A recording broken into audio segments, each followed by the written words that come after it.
안녕하십니까. 오늘 모신 이유는 지금 화일약품 그 폭발 사고로 돌아가신 고 김신영 노동자의 장례식이 50일 만에 지금 치러져서 그래서 이제 그 기간 동안 지금 어떤 일이 벌어졌는지 좀 한번 모시고 이야기를 좀 나누고 싶어서 저희가 초대를 했습니다. 그 폭발 사고가 있었던 거는 지난 9월 30일 날 폭발 사고가 있었고 그때 한 18명의 사상자가 나왔습니다. 그래서 이제 민사 합의를 하고 했다고 들었는데 합의 과정이 쉽지만은 않았었죠.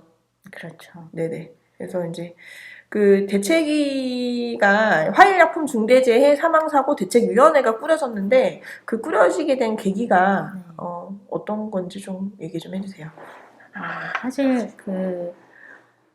향남제약단지에서 폭발 사고가 났을 때 4번의 큰 폭발이 있었고 그게 네네. 이제 화재로 이어졌는데요.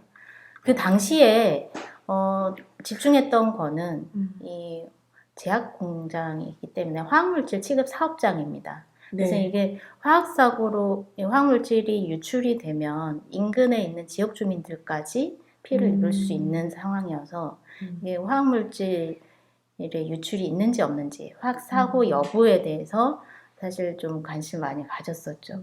그런데 사상자가 18명이 나왔다는 얘기를 듣고 네네네. 사상자가 발생했다는 부분에 대해서 집중할 수밖에 없었고 처음부터 저희가 화성 노동안전 네트워크라고 해가지고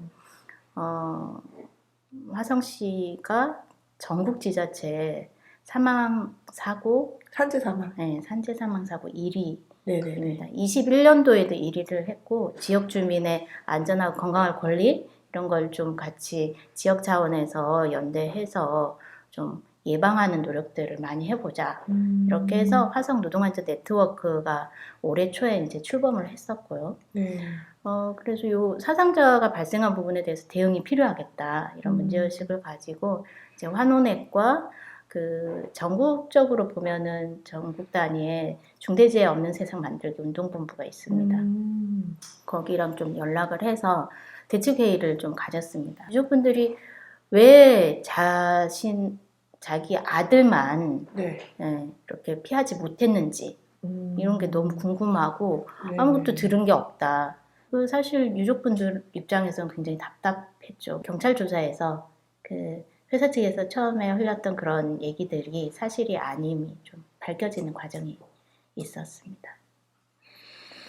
그래서 화성지역에서는 노동안전 네트워크가 있어서 이런 문제의식을 가지고 또 유족분들도 진상규명과 이런 재발방지 대책 이런 것들이 더 중요하다. 물론 회사 측 최고 경영 책임자의 진정성 있는 사과 또 적절한 보상 이런 것도 필요했지만 무엇보다 유족분들은 왜 이게 일어났는지 원인을 알아야겠다 제대로. 그래야 이제 재발방지 대책들도 제대로 설 수 있다 이런 문제의식이 있으셨어요. 그래서 저희도 이제 함께 대응을 하기로 결정을 했습니다.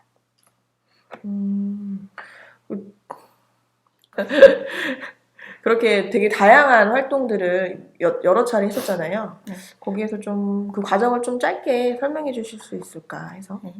사실 사고 초반에는 9월 30날 다음에 3일 동안 연휴 기간이었어요. 네네. 연휴 기간에는 뭐 어디 연락할 데도 없고 상황을 지켜보는 수밖에 없었고 입동 감식이 이제 끝난 시점에 유족분 2분이 이제 현장을 들어가서 상황을 살핀 정도로 이제 마무리가 됐죠. 그런 상황이 있었고 그 뒤에 이제 바로 대책위가 꾸려지면서 처음에는 이게 사실 정황에 대한 파악을 하는 데 집중을 했습니다. 그런데 화성시에서는 너무 무관심한 거예요. 네. 그래서 저희가 화성시 규탄 기자회견을 했죠. 첫 번째는 산재 예방 의무가 있거든요. 지자체장한테는. 그래서 산재 예방 의무가 있는데 이렇게 중대재해가 발생해서 사망사고가 난 것에 대해서 유족에게 사과도 하고 추모 조문도 좀 오시고 이렇게 화성시에서 적어도 산재 예방 의무가 있는 부분에 대해서 할 수 있는 행위들을 하라. 첫 번째는 저희 화성시에 전광판들이 많이 있는데 예. 산재 사망 사고에 대한 캠페인 문구나 현황들 그런 부분을 좀 담아달라는 거였고요. 네네네. 두 번째는 이제 그렇다면 화성시 내 소재에 있는 PSM 사업장의 현황이 어떤지, 그리고 이 사업장들의 등급은 어떤 등급이고 어떻게 조치하고 있는지에 대해서 지자체장이 현황을 파악해서 적절한 조치들, 고용노동부에서 그 산재 예방 지자체 매뉴얼을 발간을 했어요. 그 지자체와 고용노동부가 합동으로 사업장을 점검할 수 있게 되어 있습니다. 그래서 그런 것들을 요구를 했죠. 사고 노동자를 추모하는 추모비를 좀 세워서 이게 사업주든 노동자든 안전에 대한 이런 인식들을 좀 개선할 필요가 있겠다. 그래서 이제 추모비 건립 그런 걸 좀 제안했었습니다.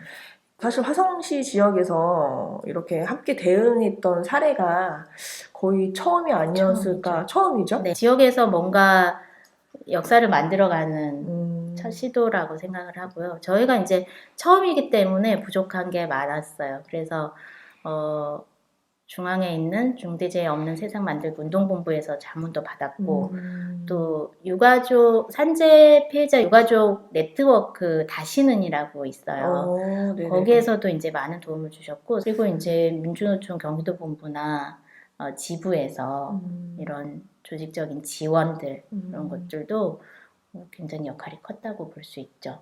우리 지역에서 뭔가 이 사망사고가 나면 관심을 기본적으로 관심을 좀 갖고 추모도 하고 추모라는 게 사실은 이 사람 고인의 명복을 비는 것도 있지만 사실은 제대로 된 원인이 밝혀지고 거기에 따른 재발방지 대책이 마련이 돼야 이후에 예방이 될 수 있는 거잖아요.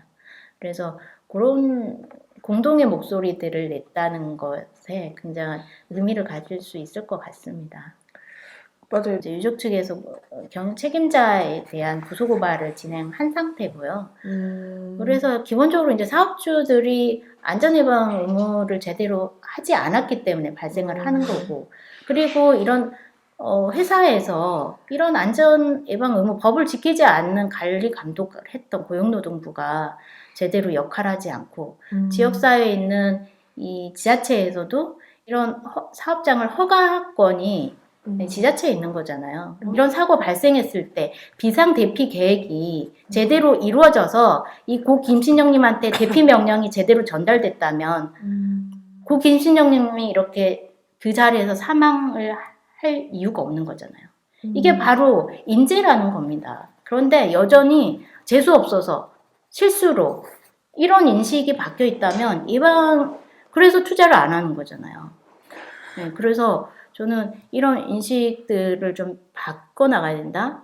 또 한편으로는 아직도 화성시의 시민사회나 일반 조직되어 있지 않은 노동자들도 조직되어 있는 분들도 그렇지만 이 안전에 대한 인식, 자신의 건강권이나 생명권을 지키려는 인식들, 그리고 고 김신영 님이 내가 될 수 있고 내 옆에 동료가 될 수 있고 내 자식이 될 수도 있는 겁니다. 남의 일이 아니거든요. 먼 산 바라보듯이 자신의 일로 생각하지 않는 그런 인식들도 좀 같이 바꿔나가야 된다. 네. 행정에서 알아서 하면 좋겠지만 행정은 우리 역사상 그런 적이 별로 없습니다.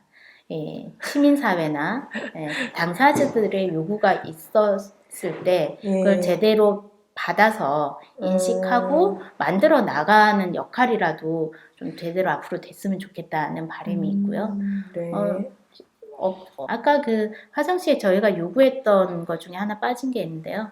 소규모 사업장 안전 관리와 관련된 얘기입니다. 고용노동부에 있지만 행정력이 거기까지 못 미칩니다. 그런데 그런 소규모 사업장일수록 지자체가 미치는 영향도 더 크거든요. 그래서 저는 할 수 있는 걸 하자. 그런 영세 사업장에 대해서 지자체나 차원에서 공동으로 좀 지원할 수 있는 부분은 어떤 게 있는지 이런 모색들도 함께 이루어 가야 된다라고 생각을 하고 그걸 중장기적으로 좀 화성시에서 대책을 마련해서 추진했으면 좋겠다. 처벌에 관한 조사가 끝나지 않았다고 들었는데 지금 대책이 앞으로 좀 계획이나 이런 부분이 좀 있으신지 마지막 질문입니다. 네. 지금 민사상의 합의는 진행이 됐지만 형사 합의는 저희가 하지 않았거든요. 해달라고 혹시 사측에선 요구가 있었었나요? 네, 회사 측은 민형사상 합의를 원했습니다. 자, 입장을 바꿔서 생각해 보시오. 자기 자식을 죽게 만든 사람을 용서해 달라고 범죄를 저지른 사람이 그걸 원하는데 거기에 합의해줄 부모님이 있겠습니까? 그건 있을 수 없는 일이고 그건 피해자를 두 번 죽이는 요구입니다. 결국에는 이제 민사합의를 받아들여서 합의가 이루어진 거고요. 그래서 그 최고 책임자에 대한 처벌을 원합니다. 이게 화학약품에서 계속 10년 주기로 자잘한 사고들이 계속 반복되다가 이런 큰 사고가 발생한 거거든요. 이게 예방할 신호를 계속 10년 동안 줘왔던 거예요. 그런데도 이런 큰 사고가 나도록 방치했던 거는 안전보건 체계, 그 회사에서 안전보건 체계에 대한 구축이 제대로 이루어져 있지 않았기 때문입니다. 그보다 더 근본적인 해결 방안을 내려면 재발방지 대책은 이 최고 책임자가 제대로 책임져야 제대로 된 개선 대책도 나올 수 있다고 판단하기 때문에 그 부분에 형사상의 문제를 계속 가지고 대응해 나갈 예정입니다. 네, 감사합니다. 오늘 이른 아침에 와주셔서 이렇게 과정을 진솔하고 솔직하게 얘기해 주셔서 감사드리고요. 이쯤에서 궁금해 하실 것 같은데 여태까지 보는 분이 계시다면 이분 본업이 궁금해 하실 수도 있거든요. 본업 소개 잠깐 해주시고 이제 인사하겠습니다. 네. 저는 그 화성시 향남에 자리하고 있는 사단법인 공감 직업환경의학센터에서 상임이사로 일하고 있고요. 저희 공감 직업환경의학센터는 치안 노동자 건강 증진을 주 목적으로 설립된 법인입니다. 부설 향남 공감의원 의료기관도 운영을 하고 있고요. 직업환경의학 전문의도 계시고 여성 건강과 관련된 산부인과도 있고 일반 진료, 특수검진, 검진센터도 운영하고 있습니다. 그런데 저희가 이제 공감 직업환경의학센터 일은 하지 않고 이 대책위 분들도 막 걱정을 많이 하셨어요. 이쪽분들 아니 원래 했던 일들은 다 어떻게 내팽개치고 이런 일을 하느냐라고 말씀하셨는데 사실 현장의 노동자들이 건강하게 일해야 이 취약 노동자의 건강이 증진될 수 있는 겁니다.